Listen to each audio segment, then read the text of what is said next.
Sebuah kitab suci jika benar bersumber dari Tuhan, tidak mungkin ada pertentangan di dalamnya, terlepas siapapun yang menerima wahyu tersebut. Mari kita cek apakah Bible umat Kristiani memenuhi kriteria tersebut. Siapa yang dilihat di kuburan Yesus?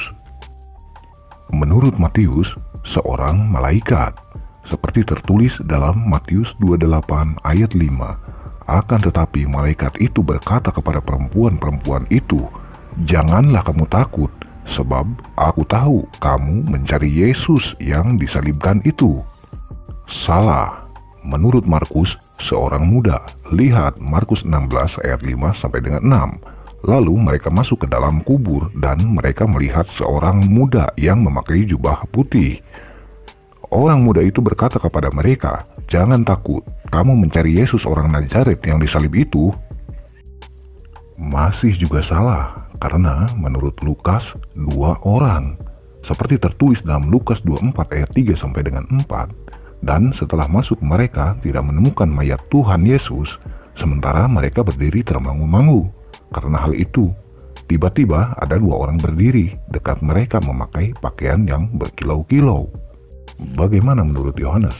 Ternyata masih juga salah, karena Yohanes bilang yaitu 2 orang malaikat dan Yesus. Silakan dilihat dalam Yohanes 20 ayat 11, 12, dan 14. Tetapi Maria berdiri dekat kubur itu dan menangis. Sambil menangis, ia menyenguk ke dalam kubur itu dan tampaklah olehnya 2 orang malaikat berpakaian putih. Juga Maria di sini tertulis melihat, menoleh ke belakang dan melihat Yesus. Berarti menurut Yohanes, 2 orang malaikat dan Yesus. Pemikiran. Siapa sebenarnya di antara 4 orang penulis Bible ini yang benar? Kok saling bertentangan? Jika Kristen menjawab karena beda waktu, sepersekian detik penglihatan, ingat, malaikat, orang muda, juga Yesus bercengkrama loh. Masa begitu lama beda menit? Padahal peristiwanya berbarengan.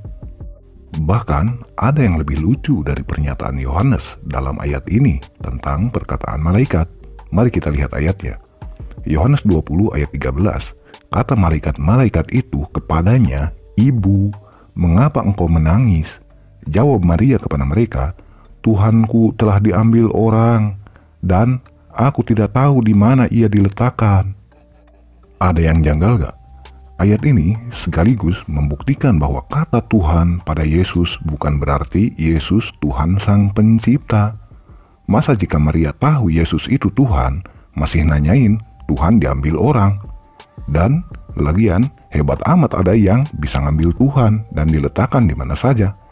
Emangnya Tuhan kayak kardus mie, bisa diambil dan diletakkan di mana saja? Silahkan direnungkan.